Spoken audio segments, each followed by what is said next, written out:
Now introducing your 2015 Illini Drive All-Stars. The sophomore social media guru from Naperville, Illinois, Mr. Jeff Omer. Second, the senior co-host and one half of the Twin Towers from St. Charles, Illinois, Steve Bourbon. Third, his counterpart, the always sarcastic and a fan of no team on the show, senior co-host Sam Sherman.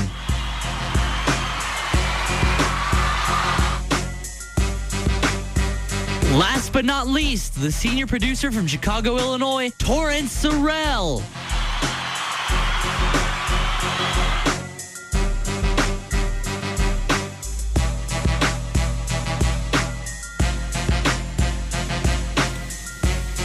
What up, people? Welcome to Illini Drive here on Monday, March 30th. It's my birthday, Steve. You gotta know that. You don't have to be looking at your phone. You know, March 30th. I was gonna get to that. We made it about 6 seconds into the show, and Sam needs his ego stroked and say it's his birthday. It is Sam Sherman's birthday. Yeah, it is. For those of you watching on UPTV on Wednesday, we're repping Sam Sherman clothes right now. Mm-hmm. I decided to pick the craziest thing in my closet, and Which is? this nice blue suit jacket. That was a part of a costume. It was part of a costume of a movie character that I beloved, and I think America does too, is Austin Powers. Yeah. And how much was that costume? Okay, we got a lot to talk about today. It was a very expensive Austin. We won't say the price, but it was a very expensive Austin Powers costume. But a great costume. On a budget, it's not ideal, but I think it was still worth it.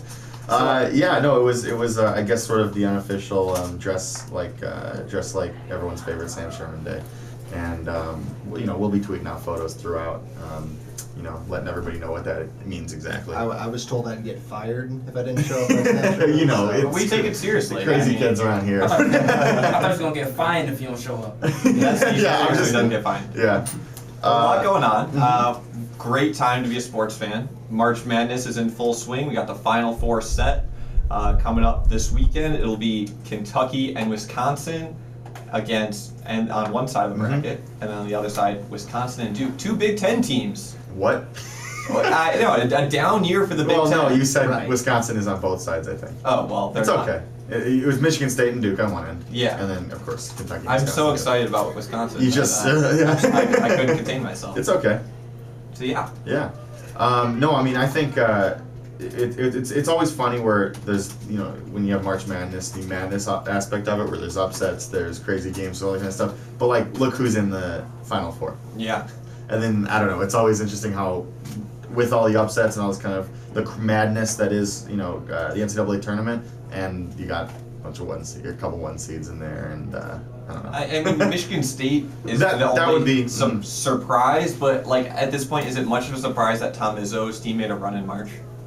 I'm just excited because I get to be in Indy this weekend. I get to go to the Final Four games. Oh wow! Which is going to be very exciting, especially because most of what I will be focusing on will be the two Big Ten teams that made it in there. 50% of the last team standing are those down year Big Ten teams, which I think at this point is pretty funny. I mean, my bracket doesn't think so. Oh yeah, my bracket was bracked on day one. Yep, Let's be honest. Once Iowa State and Villanova were out, I was done. It was over. But I was just happy. I mean, obviously super jealous of you going to Indy, but I was happy to see Kentucky in a close game because they've been in some close-ish games, where it's 5 minutes left and it's a couple-point game, but they've never really been in a one-possession, end of the game, down to the wire kind of contest. And Notre Dame gave them all they could handle, and literally just took some free throws at the very end to give them the win. I think for you two, I have two questions that I want you guys to think about for a sec. The idea of Kentucky getting beat, and which of the three teams in the field has the best chance of taking on Kentucky. Or if Wisconsin does have that and pulls it off, what is the likelihood that we see an all Big Ten championship? I'll let the birthday boy go first. Yeah, I That's think the only privilege you get. Yeah, exactly. I think that the team that probably has the best chance in my mind to take down Kentucky. I think you look at Wisconsin, who they're going to be playing in that first game in the Final Four, and that's a team that if they can shoot like they have actually shown that they can shoot, maybe But I think more likely you'd see a team like Duke have a better chance, just in terms of, obviously Jaleel down low, but their guard play is pretty phenomenal, and that's what's gonna, if anyone can take them down, that's the kind of team where you need to have both the back and the front court really effective, and having some elite guys like they do. And the reason I think that Wisconsin's going to struggle with that, don't get me wrong, I think Wisconsin will put up a really good game, but I think it'll come down to, I've been saying Frank Kaminsky's an outstanding player, player of the year, right? Yeah. But you got to wonder with some of those, Kentucky's got 4 guys off the bench who can arguably guard, or at least physically go up against Frank Kaminsky. Kaminsky would have to have an absolute stellar game, and those are just Kentucky's big guys. That's not even talking about their guard play and all that kind of stuff. So does Wisconsin have a shot? Sure. I mean, they've been showing that they can have incredible shooting from beyond the arc, and it's. I'll say this though, watching Wisconsin is hard. They play a certain kind of way. They not pass around. They make you play defense for that full 35, and so you're playing defense for like 30 seconds, and you're not really. And they'll score if they have an opportunity. Well, actually, they won't really even do that. They pretty much will take you all the way down. Yeah. I'll say they play like that. That one, obviously I'm going back in time with this. They play like that one suburban team that you just hate. Oh yeah, we don't. They play so suburban, but they get the job. They get the job done. Yeah. It's so fundamental. Yeah, they shoot. And they just they'll just bore you. They'll tire you out just from good passing, and almost that thing where it's like, we can score on you whenever we want, but we're gonna make you work a little bit before shooting. And everything you just said, I sort of was leaning the same way. I think Duke probably has the best chance on paper to beat Kentucky, but you said that already, so I have to be a little different. I think where Kentucky could be in a little bit of trouble is just because obviously they have a historically great defense just because of their length and their athleticism, but these are still freshmen and sophomores, and Wisconsin is so technically sound, and you have to guard for so long the whole game. I think Notre Dame was able to score, pretty well against Kentucky, other than it was really the last 3 possessions they got bad shots. And Wisconsin won't break their style of play. No. And they've shown at this point that the way that they play is the way that they play. And even if they go down, which they've been a couple games, it won't. They don't adjust it. Bo Ryan just sticks with it, and the guys are all kind of bought in and sold on that style. And so I think that's just another advantage where you go up against Kentucky. Kentucky's maybe waiting for them to change up or just make that adjustment, and I don't think it's going to happen. And Sam Decker is on another planet right now. Back-to-back career highs, 23 and 27. Hit a couple impossible threes to seal the deal over the weekend. But he's going to have a matchup. Probably one of the only guys that will be bigger than him all year is against Trey Lyles, who plays the 3 at 6'10". It's just ridiculous the size of the Kentucky team. So now, if Michigan State pulls off the upset over Duke, and then goes on and finds some way to beat Kentucky, does that mean Illinois is better than Kentucky? I wasn't sure we were making it through the show without the whole Illinois beat Michigan State, so therefore Illinois is winning the championship. But yeah, on the other side, I really like this Michigan State Duke matchup. The only thing is, who's going to check Jaleel Okafor? They're pretty undersized. Gavin Schilling is a big that they have, but he's nothing special. He's kind of a goon on that team. Obviously. Yeah. But Brandon Dawson's 6'6". He's undersized, and again, their free throw shooting, they're 63%, and we saw in their last game against Louisville. They struggled, to close out that game with free throws. So again, I hesitate to bet against Tom Izzo, but I think this Duke team just has a really good chance to advance. It's like everyone talks about the Michigan State and they talk about Izzo. Who's their best player? It's probably Tom Izzo. And just what he does for the team. And I think Izzo came out today or in the last couple days and he was just like, how about some credit for the players? And it's like, all right, it's you. Because this Michigan State team did not have a good year. No. It did not have a Michigan State year, and even probably worse than than not a Michigan State year. But somehow, with the guys that they have, and it's not like they have bad players, but they certainly weren't playing up to their abilities, and it doesn't even seem like they are now. They just still have figured out ways to just keep win. winning games. And the mind-boggling thing for me is this is a rebuilding year for Michigan State. Yeah. They lost Payne, Gary Harris, Appling. I mean, they lost a huge part of their core from last year, and relied kind of on fringe players, Denzel Valentine, Trice, and obviously Brandon Dawson. And now they're in the Final Four. Trice, who just decided this season that he was going to be a good player. Yeah, I mean, even this season, you thought like, oh, Travis Trice, he's disappointing, and then looked up his stats. Actually, I think we talked about that. Yeah, before. we talked. Yeah, and so again, it's just these guys, and that's why Izzo. It's nice he's looking to credit his players, and yeah, I know the players are the ones that are playing, but Izzo just figures it out in March, no matter what the team is. But I don't see them getting past Duke because that Duke team is scary on that end. I mean, just those guards that they have, whether it's like Tyus Jones, Justice Winslow, and that's that's just up front. Then you got that's just in their in their backcourt, and then you go up front with just Jaleel himself. There's not going to be able to guard. Anytime you're going up against the number 1 or 2 pick in the draft, you're gonna have your hands full, especially for a Michigan State team that is relatively small. I mean, they don't have a lot of depth, in bigs, and they like to run and play more of a finesse game. So I'll be interested to see how they have an answer for Okafor come up this weekend. And I look back at the Michigan State-Virginia game, going back to Trice a little bit, and how early he hit them. Do you think that that's going to be a similar style that they'll need from him, or do you think they'll have to play a different game to kind of get around that size, as you were talking about with Duke? I mean, I think at this point, I think you just go with your best guys and just roll the ball out and say, this is what we do well, and go out and do it. I don't think you, this deep in the season, especially when they've kind of gotten on a roll here in the tournament, I don't think you change a whole lot.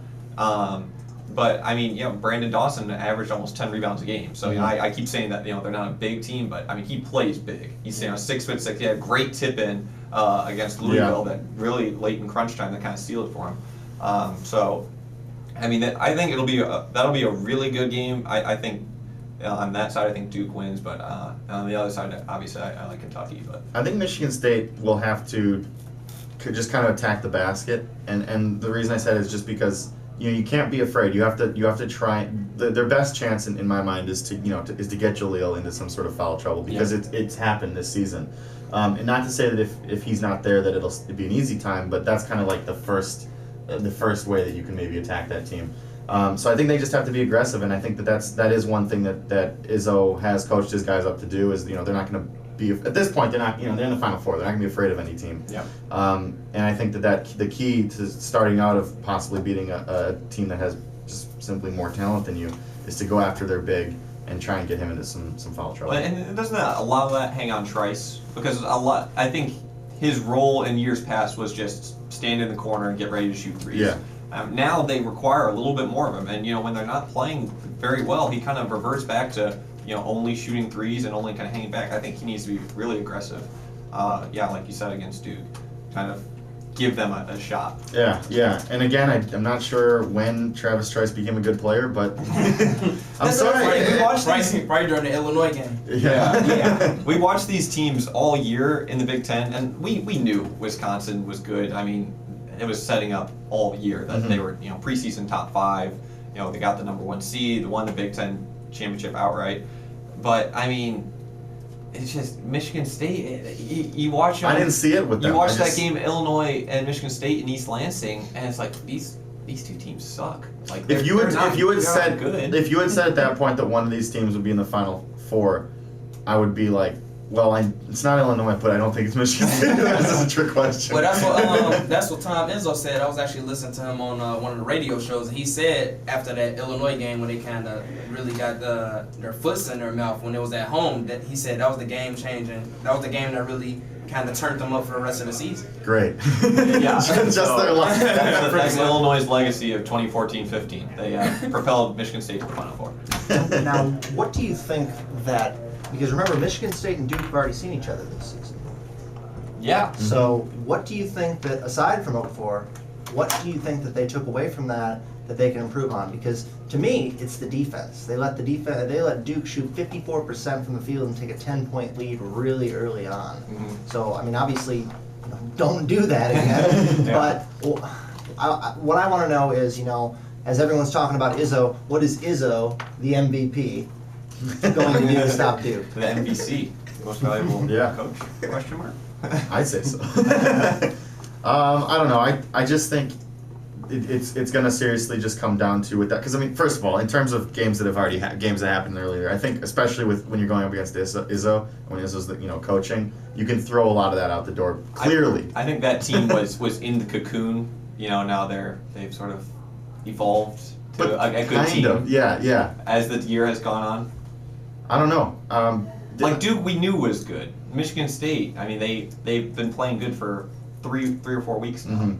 So it's amazing. It really is amazing. And I think that, I mean, just to wrap it up, something that I was thinking about is something that we've heard Illinois' coach, just to bring Illinois back into this for a second. It's not actually. This is the Illini Drive. Yeah. Come on, well, we need just some Illinois. John Gross says a lot in after games. He'll always talk about how Big Ten basketball. These teams play each other. They know they have the tape on them. These are the teams that they know, and so that's why you saw a Rutgers beat Wisconsin this year. That's why you saw Illinois go on the road and beat Michigan State, a team that's in the Final Four now.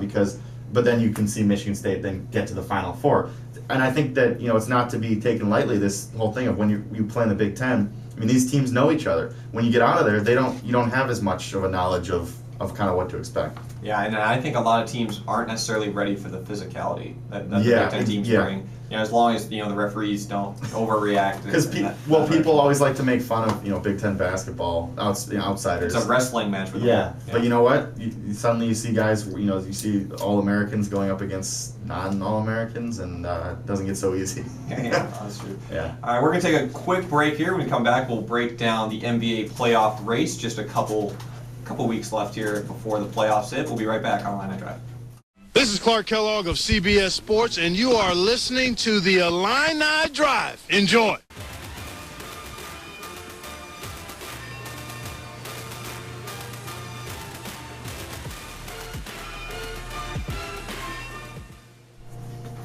Welcome back here on Illini Drive. I'm your host, Steve Bourbon here. Bringing into the second segment, and we just talked about college hoops. Let's go to the professionals. Just about 2 weeks left before the playoffs hit. Great time to be a basketball fan. Sam, I know you're excited. Well, I don't know. I just it's hard. It's hard to get excited. You were the guy that was excited for spring training in February. Come on. I'm a baseball fan. It's hard to get excited for the NBA right now because the NCAA tournament's going. It's March Madness. Like you're seeing guys going hard every single night, which is a thing that you just don't see in the NBA. Yeah, but you're seeing what these players will be in 3 or 4 years, and wow, everyone's actually really good. Yeah, this is when. Yeah, exactly. this is the guys down the road when they're not going to be missing as many shots. It's certainly better basketball. Unless you're sure. the Knicks. Yeah, then it's not a lot you can do there. Yeah, they lost to the Bulls by about 40 the other night. I want to just preface something. I know it's no surprise that the Eastern Conference is horrible, but I was just looking at this. I haven't looked at this in a while. You're making the playoffs if you're 32 and 40. The 6, 7, and 8 are all under 500 right now.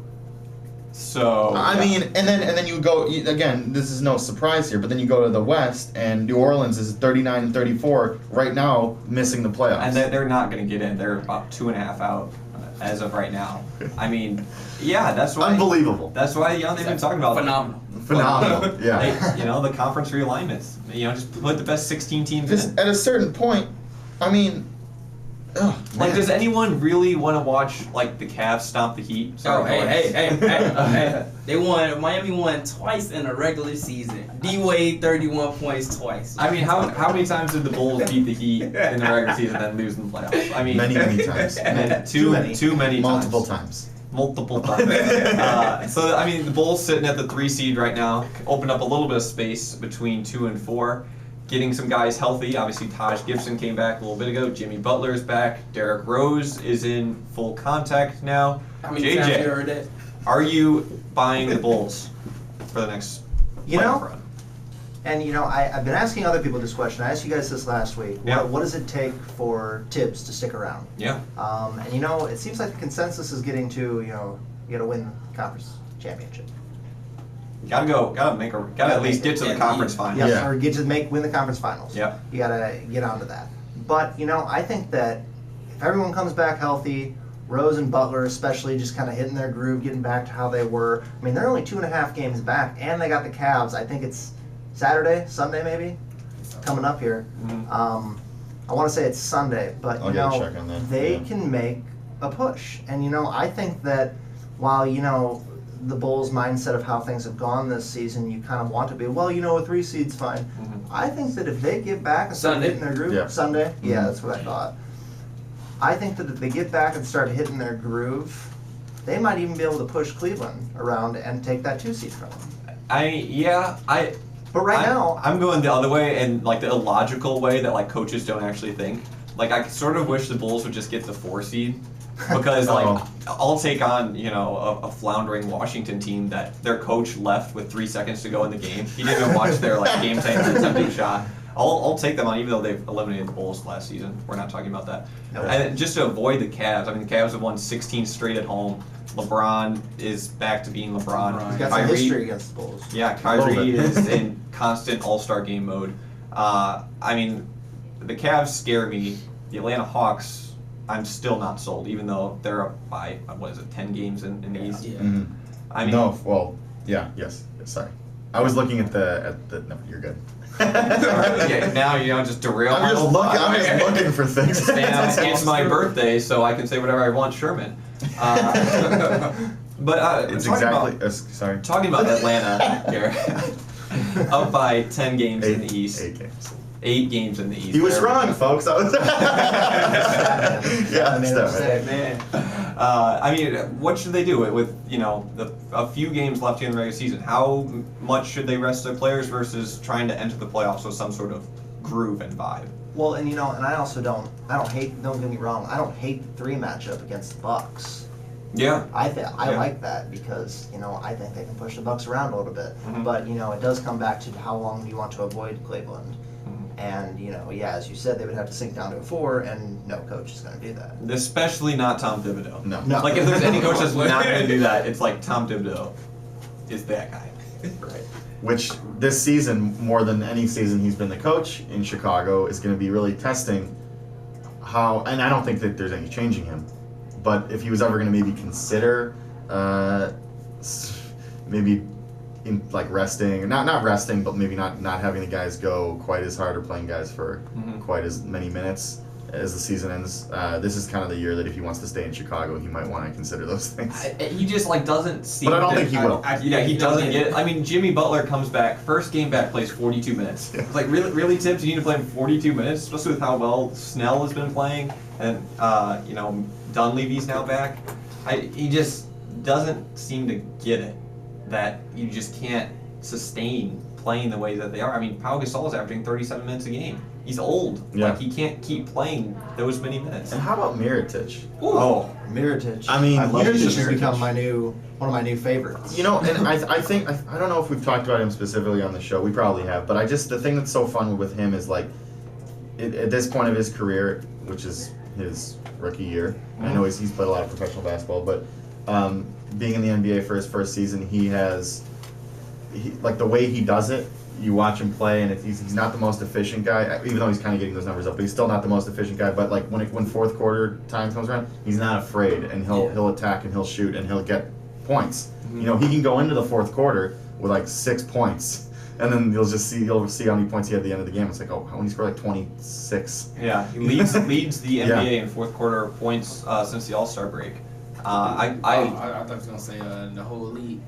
D Wade does it the whole league. No, okay, all right. I looked up that stat. Oh yeah. If it's Heat stats, we know we can count on Torrance. Yeah. Don't worry, how are D-Wade's needs? Oh. Hey, 41 last night. Call me in 2 weeks. We'll see. I got you. You got the trips to Germany planned out. Has he had his Phantom Injury of the Year yet? I feel like every year Dwayne Wade's got to have that thing. He just goes down with something. Ooh, like Rose. No, Rose isn't. Rose is injury prone. We don't know. Yeah. I guess it's a Chicago Well, thing. no, I in guess. every game, at least every game that I've seen watch Dwayne Wade in, he always like falls to the ground. It looks like he will flops. never walk again. He flops. And he stays there, and then it's like, oh, maybe Wade's gonna be out for the game. Nah, he's right back out there. Oh, okay, Torrance, this is way off topic, but since you're our resident Heat fan, what do you think of Hassan I'm Whiteside? a resident Dwayne Wade fan. I don't care what nobody else. Oh, Whiteside? Oh man, that's the modern day. He has a screw loose, right? Yeah, that's the modern. I call him the modern day Andrew Bynum. I like that. That's a good actually. cut. I like it a lot. Yeah. For multiple reasons. Multiple reasons. Yeah. Very young, puts up some really gaudy numbers, including a triple-double against the Bulls with blocks. But just does dumb stuff. But then Yeah. he got injured cutting his hand on the rim on a putback dunk. He's been ejected twice. I mean, he tried to fight Kelly Olynyk. I mean, D-Wade basically called him out. Yeah, Dwayne Wade's like, we want to win. Like, we're looking to win games. Like, you gotta. I don't know. I like the Heat only. I like the regular season Heat, but I don't trust Dwayne Wade playing 7 games in like 14 days. I don't He can't trust do it it. either. He can't do it. No, Steve, you said you weren't sold on the Hawks. How do you feel about the Warriors on the other end? I like the Warriors a lot, mainly because everyone thinks about them as, you know, the almost like Showtime Warriors. It's Curry, heat checks, it's Thompson, you know, they rain threes. But, you know, they're a top 3 defensive team in the league. Yeah. And Steve Kerr has taken them to an absolutely another level. I don't think you beat them at home. You just can't. They've had 2 home losses all season, 1 to the Bulls, by the way. Just throwing that out there. D-Rose game winner. So, I mean, if you get into a playoff series, they're going to have home court. And to steal one at Oracle is just going to be really, really hard to do. I mean, they're so good defensively. Draymond Green is the glue that holds them together. But I mean, the thing with them that's contingent is Andrew Bogut's health, and then in the past we haven't seen it much this year. But Steph Curry's ankles still may or may not be made of glass. So I mean, we need to. I mean, as long as he can stay healthy, he's the MVP for me. If you break as many ankles as he does, then you're gonna probably have some bad karma coming in your way. I get it. Can we get a? It's Sam's birthday. Everybody laugh. Yeah, laugh, everyone now. But I agree. I think that like especially at home, and it is one of those stats, that defense thing that I mean, now people talk about it, but for a while it was like, but what about the defense? Like, oh, what about the defense? They're one of the best defensive teams in the NBA. Yeah, that was instilled by Mark Jackson, now kind of perpetuated by And Mark Kerr. Jackson is still salty about it. Oh, shouldn't you be? Like, I mean, Yeah. he made the playoffs. He brought the team back. I mean, obviously getting Curry and Thompson helps a lot. But now you look at it. I was always on the Mark Jackson bandwagon, and now you look at it, it's like, wow, like was he actually like holding this team back? I don't know. I don't think so. I don't know. I do love Draymond Green, though. Speaking of our Michigan State thing earlier, friend, and you know, he's a guy that you know, you play as him in 2K in the video game, and you're like he is not this good, but then he actually is that good. Draymond Green is a very good basketball player, very good pro. It's like we watched him in the Big Ten forever. Oh yeah, And many years. you know and I, we're both on the same page on this. It's like, well, why wouldn't you draft him? Like, he fell to the second round because he's 6'7". Yeah. He's too small for power forward. He's not quick enough to play. But let's go through that draft and see blah. who was taken ahead of him. Right. I mean, just like watching him, everything he brings to the table. Not even talking about basketball yet, where he's become like an adept 3-point shooter. He's always kind of a point forward almost. He can handle the ball a little bit. He can pass. I mean, but everything he brings to the table, you want that dude in your locker room. And he's kind of, I think, he's going to get paid this offseason. Oh, yeah. But he has been phenomenal. I think the Warriors, you can't count out the Spurs. Like, that's like a rule, you know? And they're peaking at the right time. But I think the Warriors are absolutely legit. You know, if the Clippers can get to the Warriors, Yeah. I don't know. I don't know. Here's I feel like their offense has a tendency to maybe, you know, make that defense not look quite as hot. Here's my thing with the Clippers, though. It's like, you can hack a DeAndre. He's, what is he, 45% from the free throw line? Yeah. And then Chris Paul in the playoffs. Something about it. Never been to the conference finals. It's unfair to say, but I'm saying it anyway. No, it is fair to say, actually. I mean, this core of guys they have, I mean, it hasn't been able to work yet. They've had back-to-back good years with the Warriors, though. Kind of the same cores. Back-to-back years. The Warriors got them once. The Clippers got them once as well. But no, I would say that the Chris Paul playoff thing is actually it's a very real thing. It's, I think, something that's held him back from why I can't really consider him, like, okay, yeah, he's an incredible talent, great point guard, but if you don't win and you're in the league for as long as he's been, then at what point are you just like, yeah, I mean, it's a fair point, and the West is brutal to get through. Yeah. But yeah, I mean, I don't know, just with that core, and then, you know, their wing depth, it's a specialist like JJ Redick or Jamal Crawford who comes off the bench, or then it's, you know, Daddy's boy Austin Rivers. I mean, I don't know. Is like Hito Turkoglu still on that team? Like, really dust him off? I don't know. Doesn't he like still play? Matt Barnes, like you can just leave him. I'm just looking over. This is going back a couple things, but I'm just looking over some people taken before Draymond Green. A lot of names. Anyone who like delivers in the second round, you're going to be able to do this with any of them. Yeah. But Draymond's become he's going to get paid. Just a couple guys. Bernard James. Florida State. Maybe, I don't know. Yeah, he was Florida State. Yes. Then we get like Jeff Taylor.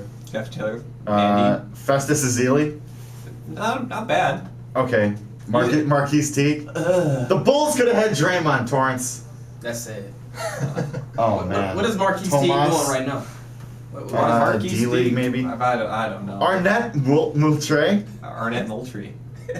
Wow. Fab Melo. And then there's a bunch of other people. I mean, Fab Melo was like what, the 15th pick or 18th pick? I mean, that one of us. Man. Yeah, no, so, but you know what though, even though I just made fun of the Marquise Teague draft, the Bulls have gotten a lot of value picks. I mean, yeah, especially, look at Tony Snell now. Mm-hmm. He's taken steps to be, and he's a legitimate rotation player. Yeah, and he was like kind of teetering on that edge of like, maybe he's not going to be one of these guys that will be really good that they draft late.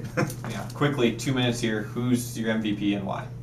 Well, we kind of chatted about this earlier, and I'm saying I'm kind of sticking to it with Steph Curry. Although I called him Seth Curry, referring to his brother earlier. No, Steph Curry is my MVP because I guess in terms of other names that are going to be out there, you're going to see obviously Russell Westbrook thrown around, which I don't even think. He has put up historic numbers, incredible numbers, scoring everything with all the triple doubles, but they're eighth. Yeah, they're an 8th seed, and Durant's gone, or he's been gone, and I just don't see them. And I think most valuable player, I think should involve you got to be winning too, and as for as incredible numbers as he's putting up, they're not really getting the results that should equal or that should come out of that. I'm with you on that. Curry, best player on the best team. Yeah. By far, best team by far, I think. And after test after test after test, it seems like he's passed it, and that's what I always like to look for. But I mean, as much as he could have had so far. Right. But that's for most valuable player. As far as like guy who walks into the arena that I'm most scared to face, I think Westbrook has that title. Oh, sure. Yeah. Like if you look at the schedule and like, oh crap, we've got the Thunder and Russell Westbrook now has the green light with Durant out. Like he's shooting officially the green light. Yeah, he's shooting 35 Scott times. Brooks just throws his hands up in the air. He's like, I mean, I'd love to do something about this, but we don't have to. How is that different than the last 3 years? Kyle Singler. Oh. Yikes. They have Kyle Singler this year. That's what's different. Okay. Who needs Durant when you have Kyle Singler? But they also got Mitch McGarry. Mitch McGarry. They do have Mitch McGarry. Looks actually balling a little okay. bit, You know who else is playing well? Another Big Ten guy is Adrian Payne. Yeah. Well, Yeah. the T-Wolves have about 6 healthy players, so he's been getting starts, but he hasn't been too bad. Yeah. And on the tanking Timberwolves, How's your hometown team guy doing for the Bulls? Etuan, He got a little quiet lately. well, the minutes go as guys get healthy. That's kind of how that goes. So he's I been fight for him, man. he got in against the Knicks a little bit. Yeah, against the Knicks. That game, wow, the Knicks. But our next segment, no, just kidding. We're going to take a quick break here on Illini Drive, but when we return, we'll have a great guy. We'll have Jamal Collier on, former host of Illini Drive and currently with MLB.com, a reporter over there, and we will be talking about some baseball, which is fast approaching. Hey, this is Susanna Collins with Comcast Sportsnet, and you're listening to the Illini Drive. What is this, year 3 or year 4 in the Theo rebuild plan? 3, I think it's 3. Yeah, my math is off here, but I think it may be 4.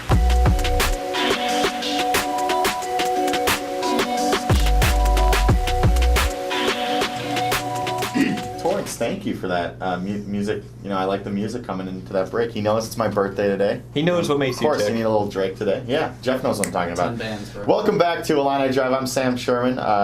We are joined now on our hotline by Jamal Collier of MLB.com, formerly of Illini Drive. Jamal, how are you doing? Awkward. Well, we might be having some technical difficulties. Maybe he's hearing us, but we're not currently hearing him. But we're actually talking about some baseball. As I said, Jamal works for MLB. Hopefully we'll get him in a bit, and we can talk with him about some of this stuff. But there, we're starting out with the more regional stuff, which I guess regionally this wouldn't even really make sense. There's closer teams, but we'll talk about the Sox and the Cubs going up to Chicago. This upcoming Sunday is the opening night Cubs Cardinals. Oh yeah. It seems like one of these games that we've been hearing about for a really long time. As long as I've been watching baseball, which has been quite a long time, I grew up a Cardinal fan. So I've had to sit in Illinois for all my life listening to how this is going to be the Cubs' year. And this might actually be the worst I've heard it. Oh yeah. And I don't buy it. I think the division's too strong. It's not just how the Cubs have been in the past. I think that the Cardinals, the top two teams are just better than the Cubs. As much as they would like to believe that this is their year, it's not. It strides toward it, but it's not. I think the Cubs are, a year away still from being a true contender. But it's the same kind of thing. You don't bet against Michigan State in March. You don't bet against the Cardinals getting to the playoffs. And they've had the infrastructure in their franchise where they're there every single year and trying to break into that. As an up-and-coming team like the Cubs, it's not as easy as let's put together some players. You need the culture and these guys to mature the way they're supposed to be. Because right now they have a lot of prospects. They need players out there to get some wins. I've said it before and I'll say it right now. I'm a huge White Sox fan. I've always been Sox fan, Cub hater. But I look at a lot of everyone that knows me knows that. But I look at the Cubs. I've been obviously really looking into this hype and what's kind of built this hype, and I think that they've done some great things. But great things doesn't mean World Series, or doesn't even necessarily mean playoffs. And this team lost 95 games last year. They finished in last. Yeah. And so, okay, they brought on John Lester. They've got they brought on Dexter Fowler up at the top. They've got some outstanding young guys, like you were saying, those prospects. Whether it's Jorge Soler, actually they sent down Javi Baez and Chris Bryant. Down to which was sort of a question of what was going to happen there. But they've got incredible depth. The only thing is really now I'm looking at the lineup right now. I'm looking at that rotation. There's really great pieces, and I think that like you said, in a few years, couple of years, maybe even a year after this, they could be doing some things. But I don't see exactly where all this hype's coming from. Yeah, for the future, sure, but not this one. I think that it's just a fan base that's starved for any sort of hope or any sort of good things to happen, because it's been a down few years here. Can you hear me now? Hey, There it is. You can hear us?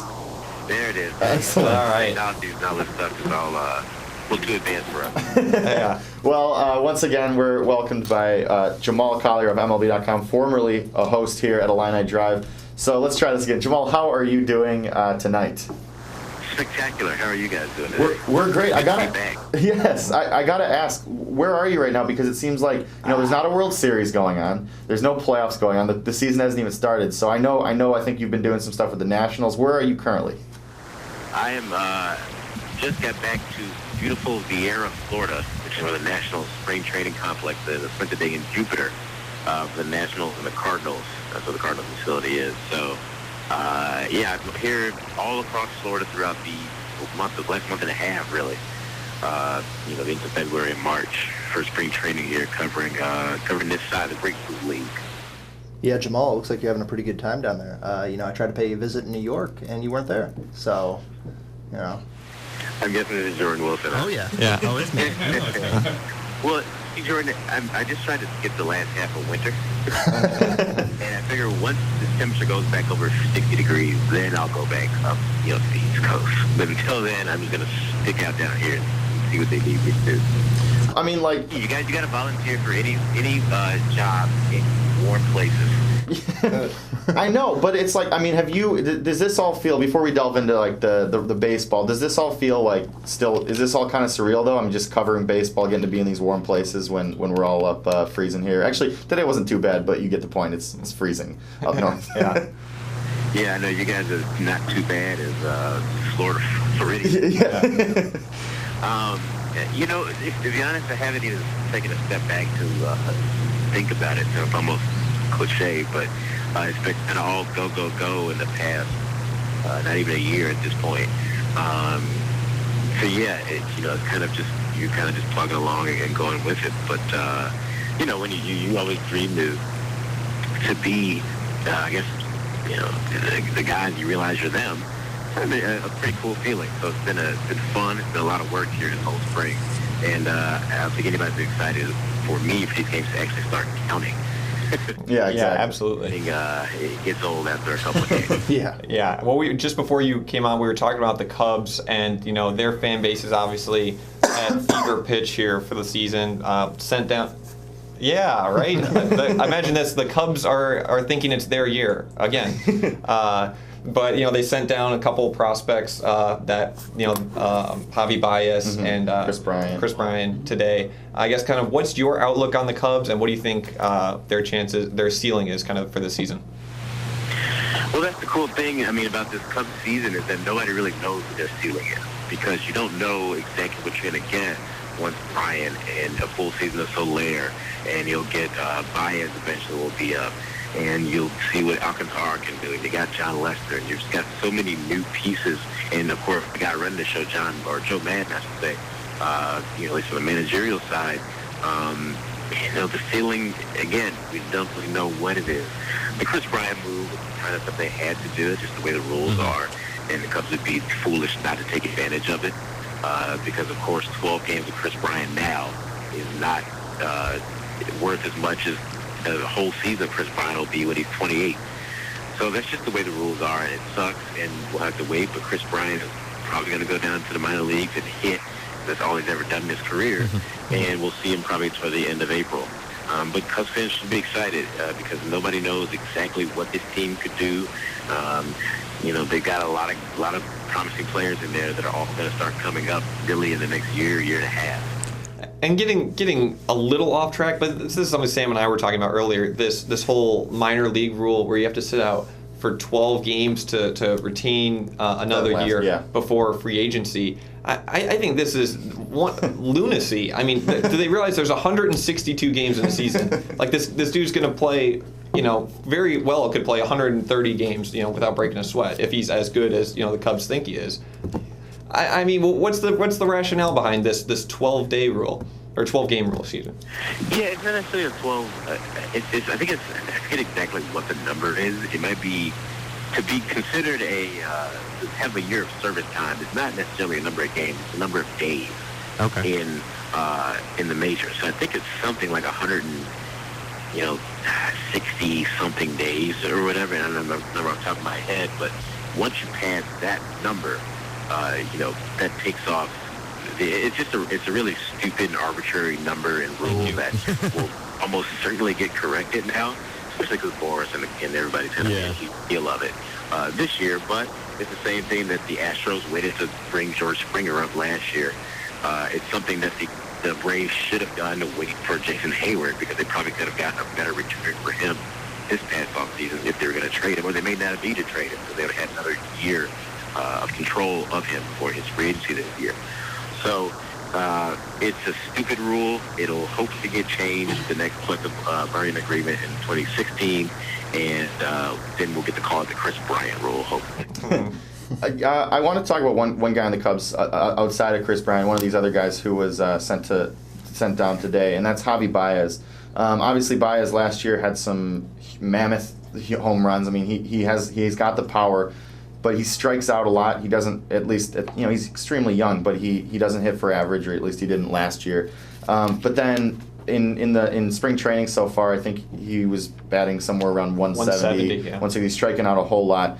Is he one of these guys that maybe, again, it's early, but is he one of these guys that maybe of all their crop of talent, you might say maybe he's the one that won't live up to that billing?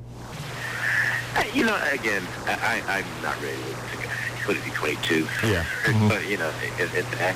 I think the biggest thing is that, and the one reason I would tell maybe Cubs fans or just probably not kids in general to maybe slow down the Cubs a little bit, is that Well, these guys none of them had a full season in the majors. And, the biggest thing is that you get to the majors and maybe you set the world on fire for a little bit, but then people adjust. You got to adjust. The adjustment to the adjustment, and that's really when we get to see who has staying power. So right now, Baez has to make an adjustment. And he's probably going to get some at-bats in the minors and some time to figure that out. And then we'll see what he really can do. But, to expect all of these prospects, I talked about it a little bit in the first answer, that yes, the Cubs' ceiling is very high because we don't know what these guys can do. But at the same time, they're all rookies facing Major League pitching for the first time every single day when they finally get to the majors. And they're going to have some growing pains. And that's something the Cubs are going to have to be ready for. And it's going to take some time before those guys really get to where they are. So I wouldn't sell on Baez yet. I wouldn't give up on the guy. But the strikeout rate is alarming, and it's something that they probably need to look at and see what they can fix and do, because he's just not making contact enough right now to be productive. Moving to the south side. Talking about my favorite team, the Chicago White Sox, a team that also. It is my birthday. Yes, but so the White Sox made a lot of additions in the over the offseason, and it started something that Rick Hahn has been building in the last few years, kind of with the ability to do what they did in this last offseason, dumping some bad contracts and acquiring some young talent, building that younger core, but also putting in some some talented veterans to fill some spots. There's still some holes with this team, and I'll admit that, even though I like to think that it's a pretty darn good team. But where do you see the White Sox right now in a central division where obviously you got the Royals, but who knows exactly how they're going to turn out this year? The Tigers, who will be, I think, good, maybe not as good as they've been, in, their kind of reign of terror over the Central, and then the Indians, who a lot of people are pretty high on as well. Oh yeah, pretty high. Maybe an understatement because Sports Illustrated. Yeah. Yeah. Coming out with that cover, everybody's been expecting Detroit to take a step back over the last 3 years, really. And this really feels like the year, at least for me, that they look poised to take a step back. They're really ready. Yeah. But a lot of they're betting on Verlander a lot. He's not getting back, because we hear it, of course, this time every year, back to being Verlander and yada yada. But if he's not right and not back to at least close to the dominant form that he once was, the rotation doesn't look great anymore. Their lineup is very middle of the order heavy and not a whole lot besides that. And their bullpen is crap. So they are definitely not necessarily just the runaway class of the division anymore.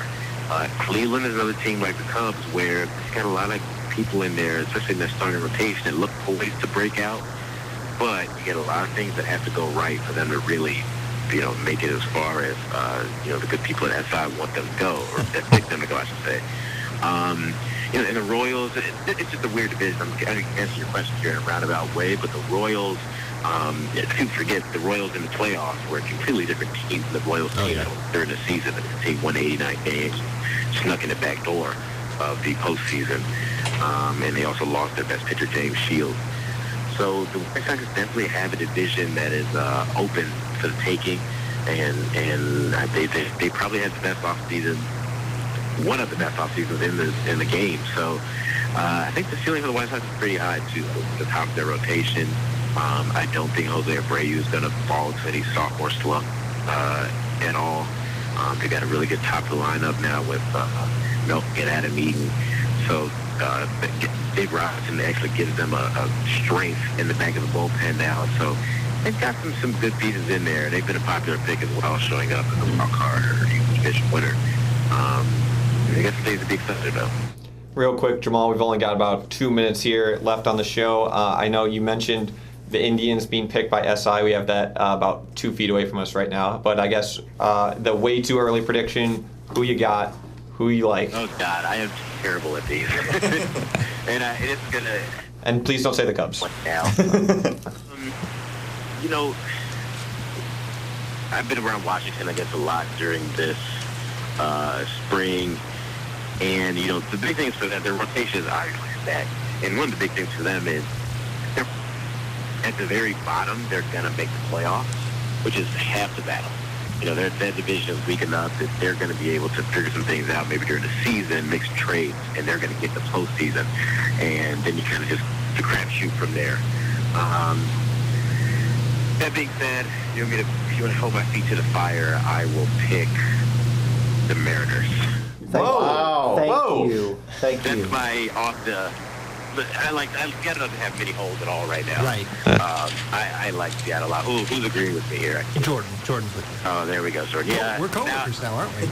Now I have to think my pick here. Yeah, that's a red flag right there. I'll go with the Red Sox. Peter, love that.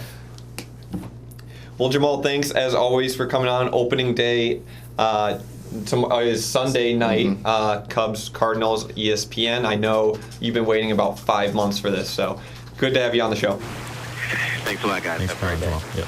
All right, that just about wraps up everything for today, the Sam birthday edition of Illini Drive. We'll be back next week. We'll have the most in-depth preview of the national championship game around. Mostly because it's literally right before. It's literally right before. It's your primer. It's all you need before the big game. I mean, it'll be the best Duke-Kentucky championship game coverage that you'll get around the land. Yeah, and I'm sure all of us will pick Kentucky in a very unsurprising way. Maybe. We'll see. Where's see. Northern Iowa? I was going to say, Sam's Northern Iowa team is lurking somewhere. So for J.J. Wilson, Sam Sherman, behind the desk over there, producer Torrance Sorrell, social media savant Jeff Omer. I am hosting today, Steve Bourbon. We'll be back next week. Be sure to tune in. Peace out.